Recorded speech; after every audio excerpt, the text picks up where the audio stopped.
The clock on the ornate wall read 2:47 a.m. when Colonel Amadou Sankara leaned back in his leather chair, the weight of treachery heavy on his shoulders. The mahogany table before him was scattered with detailed maps of the capital, marked with red circles and strategic points that would determine the fate of a nation.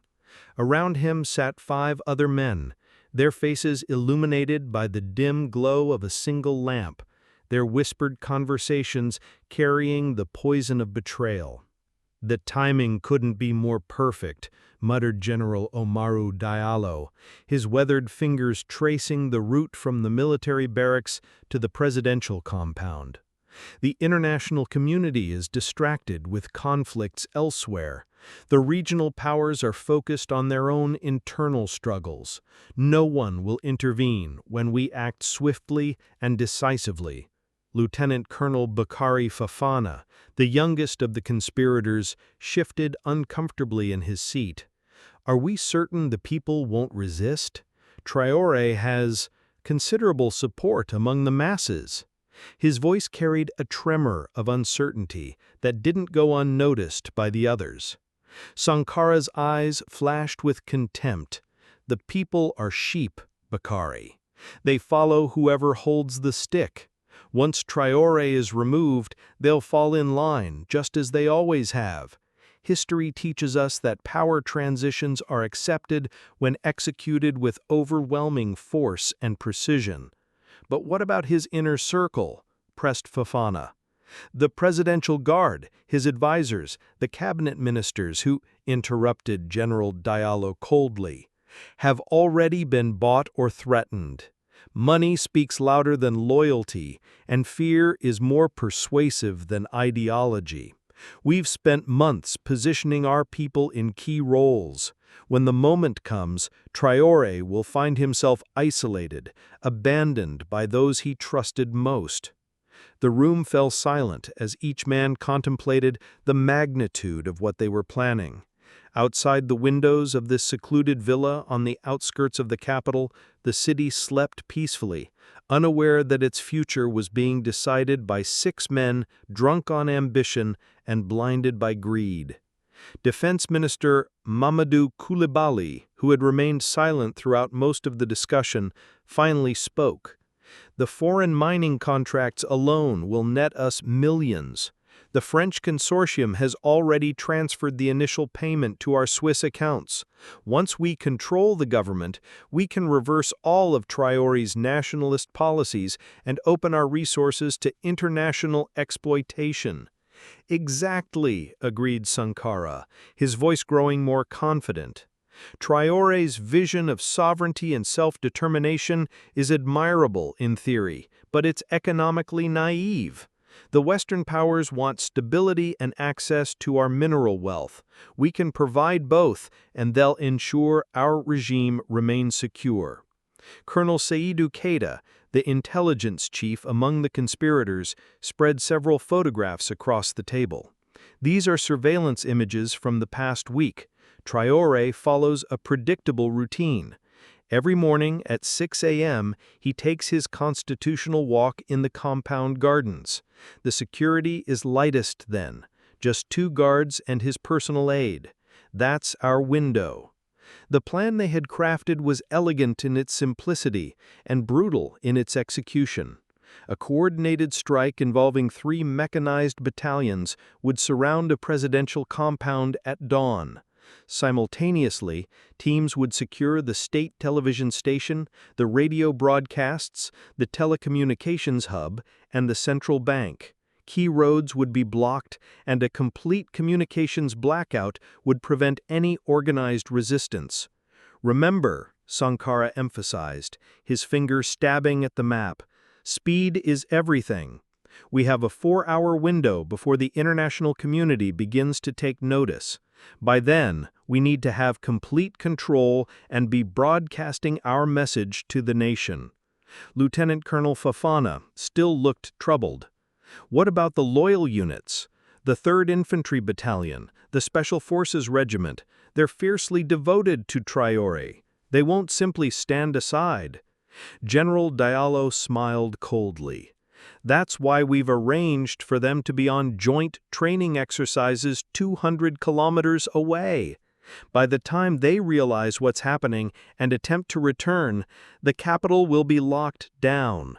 They'll face a choice: accept the new reality or watch the city burn in civil conflict." As the conspirators continued their planning, none of them noticed the small recording device hidden behind the bookshelf, placed there by a young aide who had grown suspicious of these late-night meetings. That aide, Corporal Fatou Diarra, had served in Traoré's administration for 3 years and had witnessed firsthand the president's genuine commitment to his people. The final details were hammered out as the night wore on. Communication protocols, code words, fallback positions, and contingency plans. Every aspect of their coup attempt was meticulously planned. They allocated roles. Sankara would lead the assault on the compound, Diallo would secure the military installations, Coulibaly would take control of government buildings, and Keita would manage information warfare. By tomorrow evening, Sankara declared with grim satisfaction, Ibrahim Traoré will be in custody or dead and will be the new leaders of this nation. The era of his populist nonsense will be over, and we can finally bring this country into the modern world. What none of these men understood was that the modern world they envisioned, one of foreign exploitation, mineral extraction, and popular subjugation, was precisely what Captain Ibrahim Traoré had dedicated his life to preventing. They had mistaken his quiet strength for weakness, his diplomacy for indecision, and his love for his people for political naivete. As the dawn approached, and the conspirators finally dispersed to their respective commands, the recording device continued to capture the silence that followed their departure. In a few hours, that recording would be in the hands of someone who understood its true value, and the carefully laid plans of 6 ambitious men would begin to unravel in ways they could never have imagined. Captain Ibrahim Traoré stood in his private study, the soft light of early morning filtering through the curtains as he reviewed agricultural reports from the northern provinces. At 34, he possessed a calm intensity that commanded respect without demanding it. His desk was not cluttered with the ornamental symbols of power that previous leaders had favored, but rather with practical documents, budget analyses, infrastructure proposals, and letters from citizens across the nation. A gentle knock interrupted his concentration. "Enter," he called without looking up from the drought mitigation proposals he was reviewing. Corporal Fatou Diarra stepped into the room, her usually composed demeanor betraying signs of urgent distress. In her hand she carried a small digital recorder, its red light still blinking. "Mr. President, forgive the early hour, but there's something you need to hear immediately." Traoré looked up, instantly recognizing the gravity in her voice. Fatou had been recommended to his staff by her commanding officer, specifically because of her discretion and intelligence. If she was bringing something to his personal attention at this hour, it was serious. "What is it, Corporal?" he asked, setting aside his papers and giving him his full attention. Without a word, she placed the recorder on his desk and pressed play. The voices that emerged were clear and unmistakable. Men he had trusted, men he had promoted, men who had sat at his table and pledged their loyalty while planning his destruction. As the recording played, Traoré's expression remained calm, but his eyes hardened. He listened to every word, every detail of their betrayal, every aspect of their plan to murder him and seize control of the government. When Sankara's voice declared that by tomorrow evening Ibrahim Traoré will be in custody or dead, the president's jaw tightened almost imperceptibly. When the recording ended, the room fell silent. Fatou watched her president carefully, expecting anger, fear, or at least surprise. Instead, she saw something that amazed her, a deep, quiet resolve that seemed to emanate from his very core. "How did you obtain this?" Traoré asked simply. "I've been suspicious of Colonel Sankara's late-night meetings for weeks. The pattern was irregular, always the same group, always in that villa. I planted the device 3 days ago during a routine security inspection." Traoré nodded slowly. "And you've shared this with no one else?" "No one, sir. I brought it directly to you."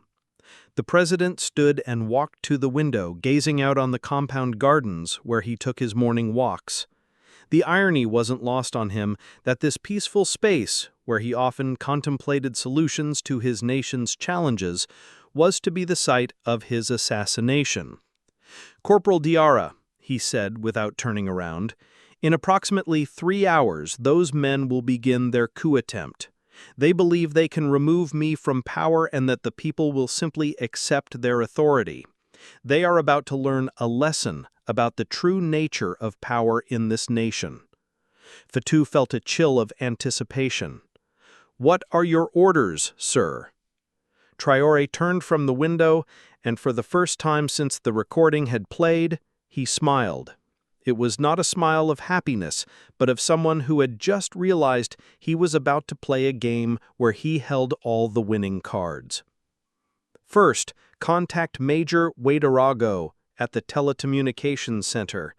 Tell him to prepare for a complete lockdown of all communications except for emergency channels. When I give the signal, I want every radio station, every television channel, every internet connection controlled by our loyal forces." "Understood, sir." "Second, reach out to Colonel So at the 3rd Infantry. Yes, I know they're supposedly on training exercises, but half the battalion is actually in reserve positions 20 kilometers from the capital. They've been waiting for my signal for the past week." Fatou's eyes widened. "You knew this was coming?" "Corporal, when you've spent your entire adult life fighting for your people's freedom, you develop a sense for when that freedom is threatened. I've known about the foreign money, the secret meetings, the growing dissatisfaction among certain military leaders who preferred the old ways of doing business." Traoré moved to his desk and opened a locked drawer, retrieving a detailed map marked with positions and contingency plans. "What those conspirators don't understand is that real power, lasting power, doesn't come from military force or foreign backing. It comes from the trust and support of the people you serve." "But how can we be certain the people will respond?" Fatou asked. "If the military moves against you, if the communications are cut, if they control the narrative?" The president's smile widened. "Corporal, you're thinking like a traditional politician. You're thinking about controlling information, managing perception, manipulating public opinion. But that's not how this works when you've actually served your people instead of exploiting them."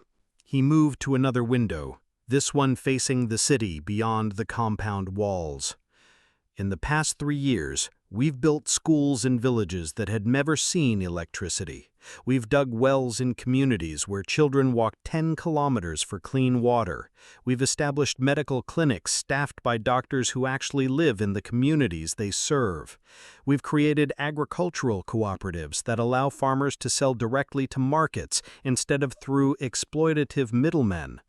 Traoré's voice grew stronger as he continued. "We've returned mining rights to local communities and ensured that the wealth extracted from our soil benefits our people rather than foreign corporations. We've established university scholarships for children whose parents could never have imagined their sons and daughters receiving higher education. The people don't support me because of propaganda or personality cult. They support me because their lives have tangibly improved under my leadership. When they learn that someone is trying to take that away, to return them to the old system of exploitation and poverty, they won't need to be told how to respond. They'll know." Fatou began to understand.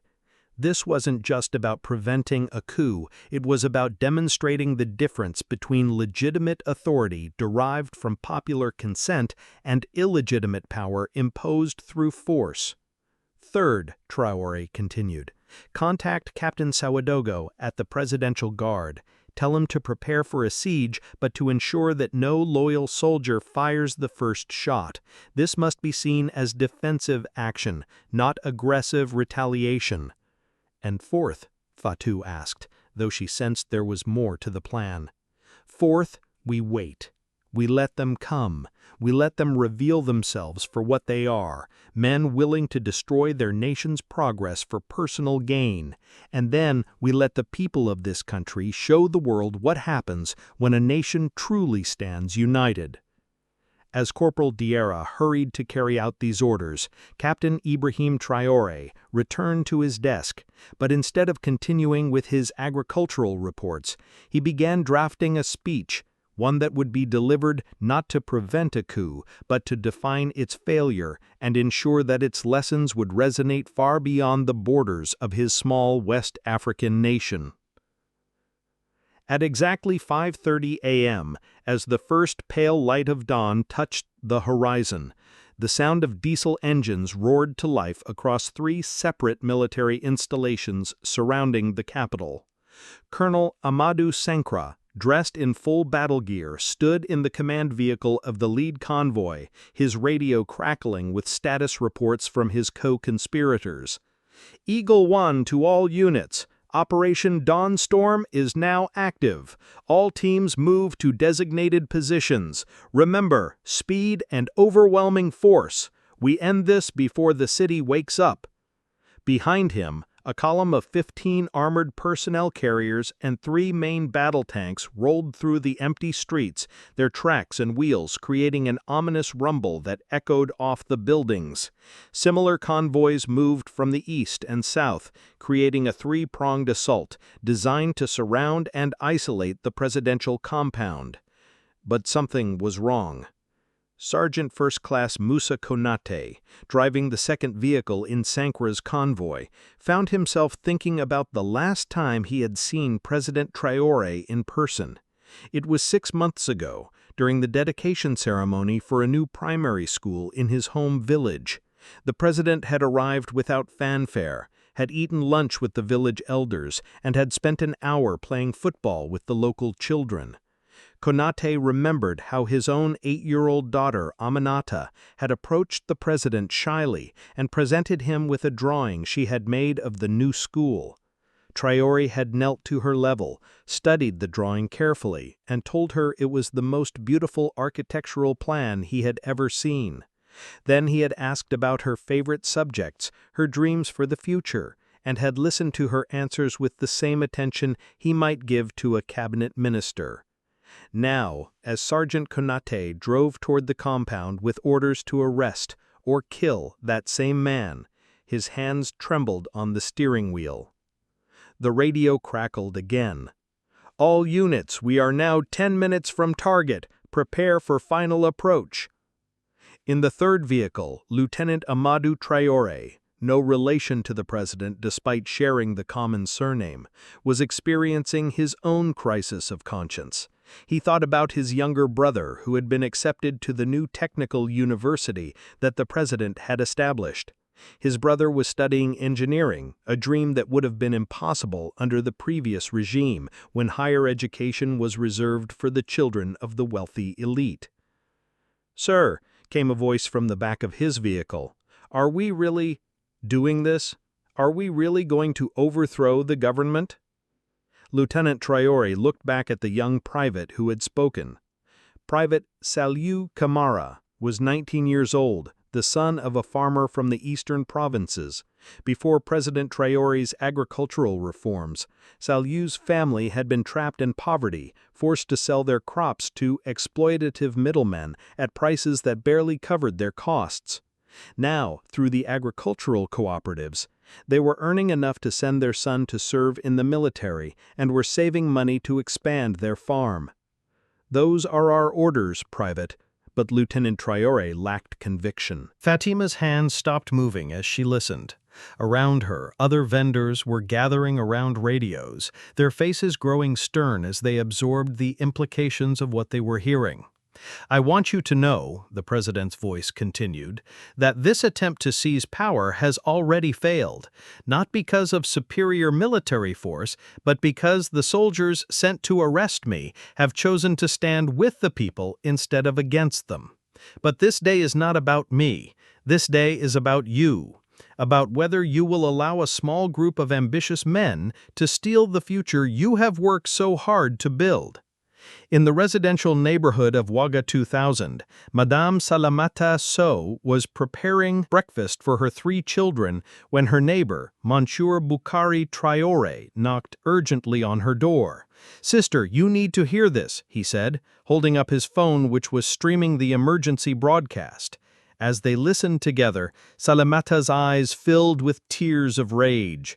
"My children," she whispered, "my children are in school for the first time because of this man. They have books, they have teachers, they have hope, and these criminals want to take that away?" The message spread through the city like water through sand. In the university district, students who had been studying for their morning exams began emerging from their dormitories. In the industrial quarter, workers on the early shift stopped their machines to listen to the news.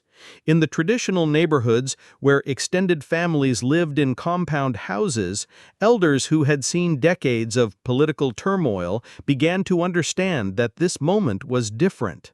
Dr. Aminata Kone, the director of the new children's hospital that had been built with funds from the national mining revenues, was making her morning rounds when a nurse burst into the ward. "Doctor, they're trying to overthrow President Traoré. They want to take back the government." Dr. Cohn thought immediately of the children in her care, children who were receiving free medical treatment for the first time in their lives, children whose families no longer had to choose between buying medicine and buying food. She thought of the medical equipment that had been purchased with money that, under previous regimes, would have disappeared into Swiss bank accounts. Without hesitation, she handed her clipboard to the nurse. "Take over the ward. I have somewhere I need to be." The first group to move was small, perhaps 50 people from the market district who simply started walking toward the presidential compound. They carried no weapons, no banners, nothing but their determination to protect what they had gained. But as they walked, their numbers grew. From every side street, from every apartment building, from every shop and office, people emerged. They were teachers whose salaries had doubled under the new education budget. They were farmers whose lives had been transformed by the agricultural cooperatives. They were mothers whose children now had access to clean water and medical care. They were young people who had scholarships to universities they could never have afforded before. They were elderly people who had lived through decades of corruption and finally seen a government that actually served them. 16-year-old Ibrahim Traoré had been on his way to the technical school where he was learning automotive repair, a skill that would have been completely beyond his reach under the old system. When he heard the news, he stopped and looked back toward his neighborhood, where his younger siblings were getting ready for school. "Not today," he said aloud. "Not today do we go backward." He began walking toward the compound, and within minutes he was joined by dozens of his classmates. His instructors, rather than stopping them, locked up the school and joined the march. In the wealthy neighborhood of Zone du Bois, the reaction was more complex. Some residents, those who had profited from the old system of corruption and exclusive access, remained in their homes, hoping the coup would succeed. But others, even among the privileged classes, recognized that the stability and genuine progress of the past 3 years had benefited everyone. Maître Rasmane Ouedraogo, one of the city's most prominent lawyers, had initially been skeptical of Traoré's populist rhetoric. But he had witnessed firsthand the reduction in corruption within the judicial system, the increased respect for rule of law, and the genuine efforts to create equality before the courts. He gathered his family and joined the march. The most moving sight was the participation of the elderly. Across the city, men and women who had lived through colonial rule, independence struggles, military coups, and decades of misgovernment were making the difficult journey to the compound. Some walked slowly with canes, others were supported by younger family members, and many rode in wheelchairs pushed by grandchildren. 82-year-old Mama Fanta Diarra had seen it all. She had watched foreign companies strip her country's resources while her people remained in poverty. She had watched politicians promise change and deliver only more suffering. But in the past 3 years, she had watched her great-granddaughter enter primary school, had received free medical treatment for her diabetes, and had seen her son's farming cooperative lift the entire extended family out of poverty. When her grandson suggested she was too old to make the journey to the compound, she fixed him with a stare that reminded him of her strength. "Young man," she said, "I did not survive colonialism and 40 years of bad government to stay home when good government is under attack." The crowds converged from all directions, the main boulevard leading to the compound filled with humanity, a river of people flowing with irresistible purpose. They carried improvised banners made from torn clothing and cardboard. They chanted songs that had been passed down through generations of resistance. They clapped their hands and drummed on anything that would make sound. But it was their faces that told the real story. These were not the faces of people following a political leader or ideology. These were the faces of people defending their children's futures, their community's progress, their nation's dignity. As the crowds grew larger, a remarkable organization began to emerge spontaneously. University students appointed themselves as marshals, helping to direct the flow of people and ensure that no one was trampled. Community leaders established water stations and first aid posts. Religious leaders from different faiths walked together, leading prayers for peace and justice. Colonel Sankara, still standing beside his abandoned command vehicle, watched in disbelief as the city emptied itself toward the compound. His radio crackled with reports from his remaining loyalists at other strategic points around the capital. "Sir, the television station is surrounded by thousands of people. They're not attacking, but they're making it impossible for us to control the broadcasts. Colonel, the central bank is completely cut off. The crowds are peaceful, but they're not letting anyone in or out. Sir, we've lost contact with all our units. The streets are full of people, and our soldiers are joining them." The colonel's grand plan for a swift, surgical seizure of power had become a nightmare of popular resistance that he had never anticipated. But the day was far from over, and the most powerful moment was yet to come. By mid-morning, the area around the presidential compound resembled nothing so much as a massive festival of national unity. Tens of thousands of people filled every available space: the roads, the sidewalks, the parks, even the rooftops of nearby buildings.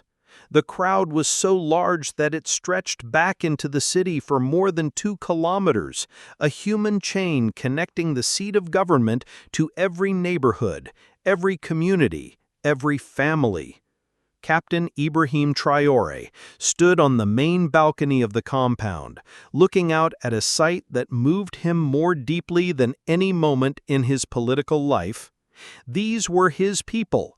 Not in the abstract sense that politicians often used that phrase, but in the most literal and personal way. He knew their struggles because he had lived them. He understood their hopes because he shared them. Beside him stood the soldiers who had defected from the coup attempt, their weapons lowered, their faces reflecting a mixture of pride and amazement at what they were witnessing. Behind him, his advisors and cabinet ministers prepared for what would become one of the most important speeches in their nation's history. The crowd gradually quieted as word spread that their president was preparing to address them. It took nearly 20 minutes for the silence to ripple through the massive gathering, but when it finally came, the quiet was profound. The kind of silence that occurs when an entire nation holds its breath. Traoré stepped forward to the microphone, and his voice, amplified by speakers that had been hastily set up, carried across the crowd and was simultaneously broadcast on every radio and television channel in the country. "My dear brothers and sisters," he began, and the simple words seemed to vibrate with emotion. "What I see before me today is not just a crowd, not just a gathering, but the soul of our nation made visible." A cheer began to rise from the crowd, but Traoré raised his hand gently, and they quieted again, waiting for his words. "This morning, a small group of men attempted to steal your government. They believed they could remove me from office and that you would simply accept their authority. They believed that power comes from military force, from foreign bank accounts, from secret arrangements made in expensive hotels in distant capitals." His voice grew stronger as he continued. "But today, you have shown them and the world the truth about power in a free nation. Real power doesn't come from the barrel of a gun. It doesn't come from foreign bank accounts or secret conspiracies. Real power comes from the consent and trust of the people." The crowd erupted in cheers that seemed to shake the very foundations of the compound. Flags waved, drums beat, and voices merged into a sound that could be heard across the entire city. "Let me tell you what these conspirators offered to our foreign mining partners. They promised to reverse our nationalist policies. They promised to return our mineral wealth to foreign corporations. They promised to eliminate the agricultural cooperatives that have lifted our farmers out of poverty. They promised to eliminate the education programs that have given our children hope for the future." With each promise mentioned, the crowd's response grew more angry, more determined. These were not abstract policy positions being discussed, but the concrete improvements that had transformed their daily lives. They promised to return us to the old system, where a few people got rich while the majority suffered in poverty. They promised to make our nation once again a source of cheap labor and raw materials for the benefit of others.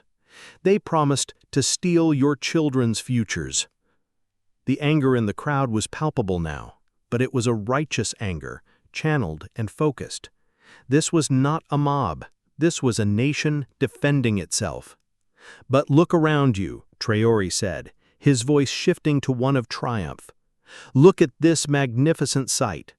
Look at your neighbors, your fellow citizens, your countrymen and countrywomen who have come here today, not because I asked them to, not because they were paid or threatened, but because they understand what is at stake." He paused, allowing the crowd to absorb the magnitude of their own action. "Today, you have sent a message that will be heard around the world.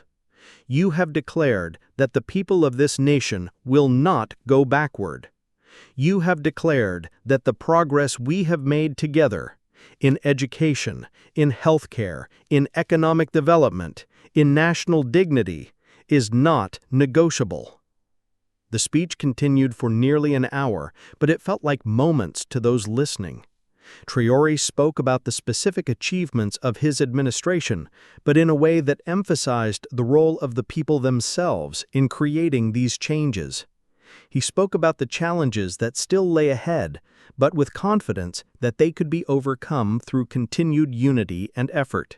Most importantly, he spoke about the broader meaning of the day's events for their nation and for Africa as a whole. What you have done today will be studied by scholars, will inspire other peoples, will be remembered by your children and grandchildren. You have shown that African people will not accept leaders imposed upon them by force or foreign influence. You have shown that when a government actually serves its people, those people will defend that government with their lives. As the speech drew to its conclusion, Traoré's voice took on a tone of deep emotion. I want to say something to the soldiers who were sent here this morning to arrest me. You made a choice that required tremendous courage. You chose your people over your orders, your conscience over your careers, your nation's future over your own security. History will remember your names, and your children will be proud of what you did today. He turned to address the defected soldiers directly, many of whom were now standing in the crowd among the civilians they had chosen to protect. And to all of you, teachers and farmers, students and shop owners, mothers and fathers, young and old, you have given me the greatest honor of my life. You have shown me that the trust I have tried to earn through my service has been returned in full measure. The final words of the speech would be quoted for generations. Today, we have not just prevented a coup d'état. Today, we have demonstrated something far more important. We have shown that when a people are truly united, when they understand their own power, when they refuse to accept injustice, no force on earth can stand against them. We have shown that the future of Africa belongs to Africans, and that future is one of dignity, prosperity, and freedom. The eruption of joy that followed was unlike anything the capital had ever experienced. People danced in the streets, strangers embraced, children who had never seen such unity in their young lives laughed and played among the celebrating adults. But even as the celebration continued, Captain Ibrahim Traoré knew that the most important work was just beginning. They had won this battle, but the war for their nation's future would continue for years to come. As the sun began its descent toward the horizon, painting the sky in brilliant shades of orange and gold, the aftermath of the failed coup attempt was becoming clear. The conspirators had not simply been defeated, they had been utterly exposed and abandoned by the very institutions they had counted on to support them. Colonel Amadou Sankara sat alone in a military detention cell, his grand ambitions reduced to the 4 concrete walls that now surrounded him. Through the small barred window, he could still hear the distant sounds of celebration echoing across the city. The irony was not lost on him. His attempt to seize power had instead triggered the largest demonstration of popular support for any government in the nation's history. The recording that had exposed their plot was now being broadcast on every news channel across Africa and beyond. International observers who had rushed to the scene expecting to document another African coup were instead witnessing something unprecedented, a spontaneous, massive, and entirely peaceful demonstration of democratic legitimacy. General Omaro Diallo, who had been captured attempting to flee to a neighboring country, now faced not just charges of treason, but the complete destruction of his reputation.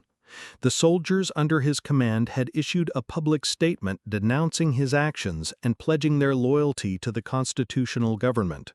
His own family had disowned him in a widely publicized letter that condemned his betrayal of the nation's trust.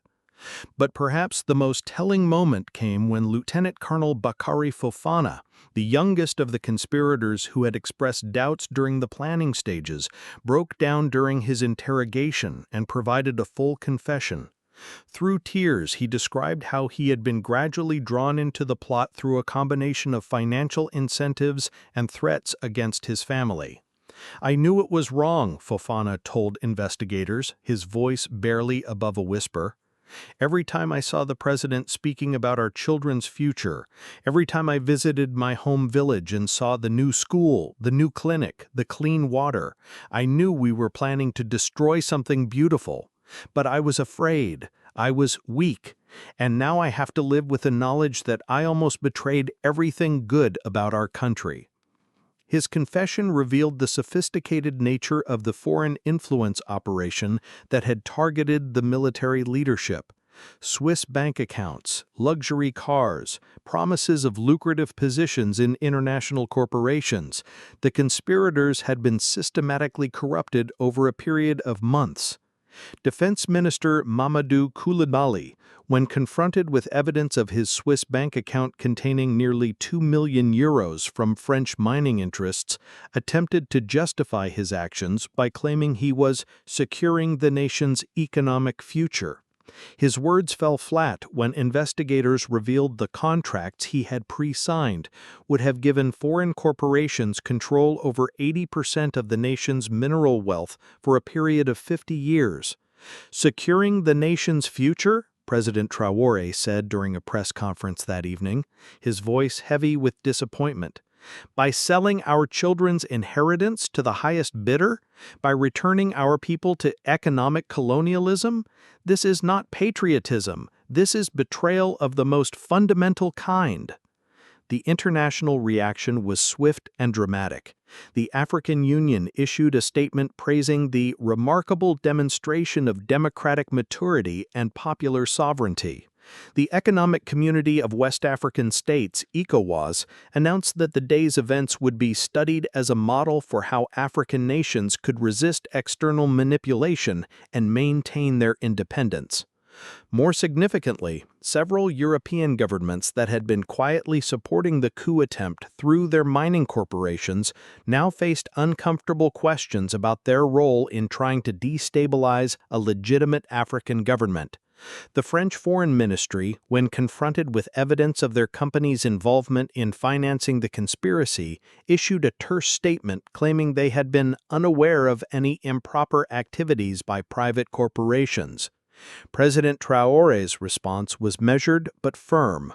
"We welcome honest partnership with all nations based on mutual respect and shared benefit. But we will not tolerate any attempt to manipulate our internal affairs or exploit our resources through corruption and conspiracy." The trials of the conspirators would become a defining moment for the nation's judicial system. Rather than seeking revenge or conducting show trials, President Traoré insisted on due process, transparency, and the highest standards of legal procedure. International legal observers were invited to monitor the proceedings, and the trials were broadcast live on national television. During Sankara's trial, the prosecution presented a devastating case that included not just the evidence of his treasonous plot, but also documentation of his systematic corruption over many years. Bank records showed that he had accumulated wealth far beyond what his military salary could explain. Property records revealed luxury homes in 3 different countries. Most damning were recorded conversations in which he expressed contempt for the ignorant masses he claimed to represent. But the most powerful testimony came from ordinary citizens who took the stand to describe what the failed coup would have meant for their lives.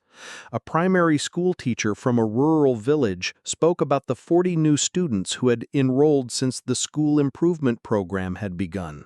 A farmer described how the agricultural cooperative had allowed him to send his daughter to university for the first time in his family's history. A young mother testified about the free medical care that had saved her infant son's life.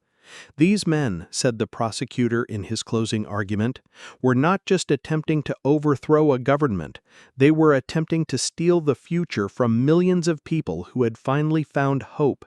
They were willing to sell their own nation's sovereignty for personal enrichment. This is not politics. This is betrayal of the most fundamental human values. The sentences, when they came, were severe but legally sound. Sankara and Diallo received life imprisonment for treason. The others received terms ranging from 15 to 25 years. More importantly, all assets purchased with corrupt funds were seized and redirected to development projects. But the real reckoning went beyond the courtroom.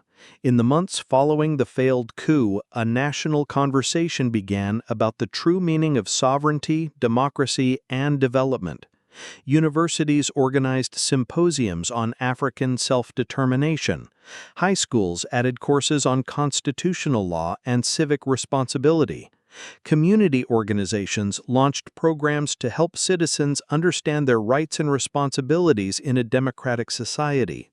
The failed coup had inadvertently created something unprecedented: a genuinely educated and engaged citizenry that understood the value of their democratic institutions and was prepared to defend them. 6 months after the failed coup attempt, the transformative effects of that dramatic day continued to ripple through every aspect of national life.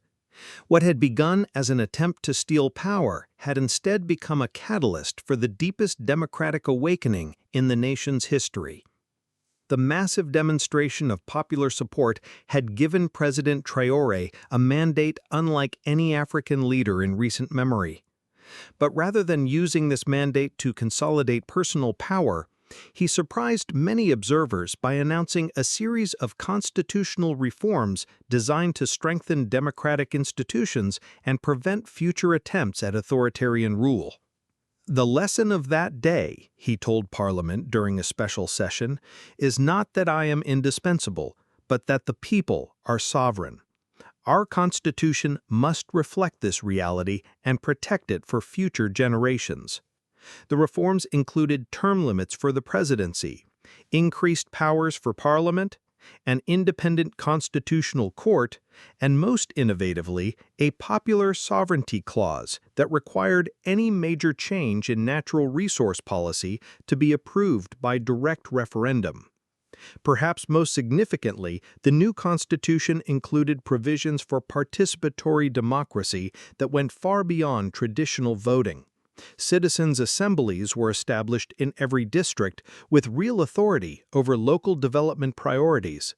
Community representatives were given seats on the boards of all major state-owned enterprises, and a new people's budget process allowed citizens to directly allocate a portion of government revenues to projects they considered most important. The international community watched these developments with fascination and some concern. Traditional foreign policy establishments were unsure how to deal with a government that genuinely represented popular will rather than elite interests. Some African leaders worried that their own populations might begin demanding similar levels of democratic participation.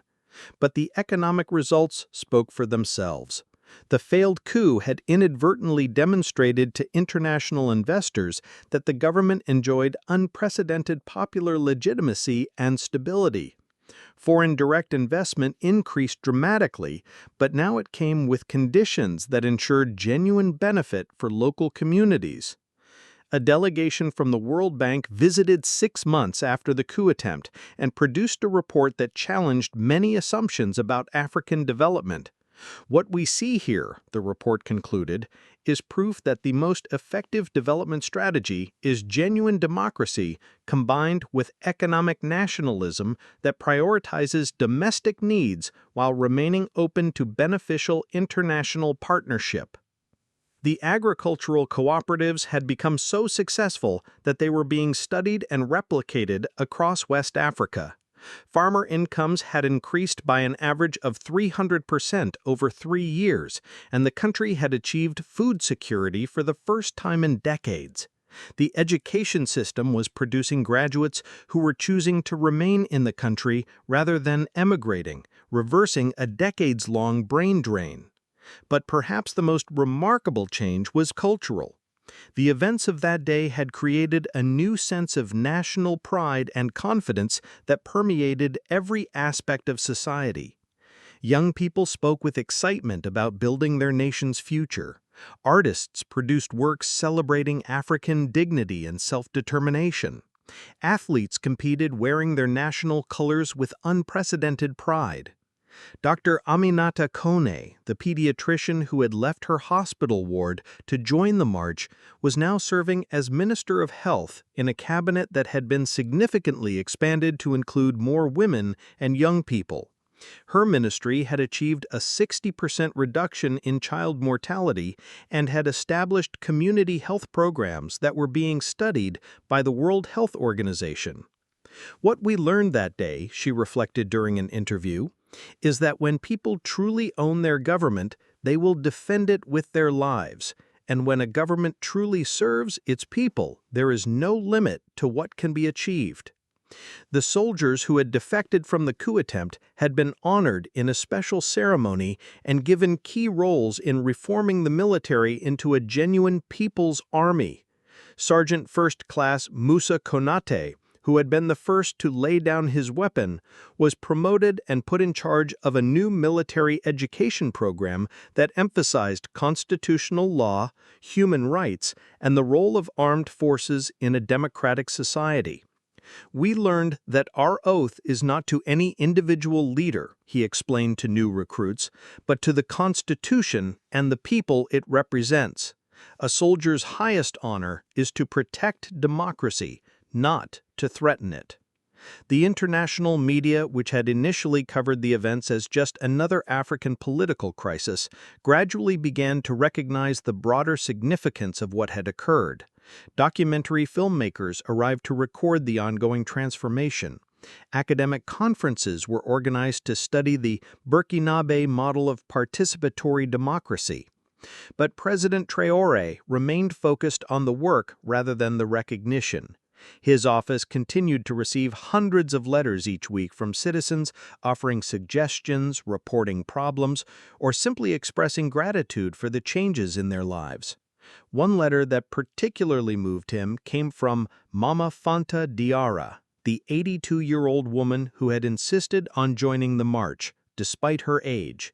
She wrote, "Mr. President, I have lived through colonial rule, independence, military coups, and decades of disappointment. I never thought I would live to see the day when an African government actually served African people. My great-granddaughter is now in secondary school and dreams of becoming a doctor. She speaks with confidence about her future and her country's future. This is the greatest gift an old woman could receive. Thank you for showing us that another way is possible." As the first anniversary of the failed coup approached, preparations began for what was already being called Democracy Day, a new national holiday celebrating not just the events of that remarkable day, but the ongoing commitment to popular sovereignty and self-determination. The celebration would include parades, cultural performances, and most importantly, citizens' assemblies in every community, where people would gather to discuss the progress made and the challenges ahead. It would be both a celebration and a renewal of the democratic contract between government and people. 5 years after the failed coup attempt, the small West African nation had become a beacon of hope for democratic movements across the continent and beyond. The Day of the People's Victory, as it came to be known, was studied in universities worldwide as an example of how genuine popular democracy could emerge even in the most challenging circumstances.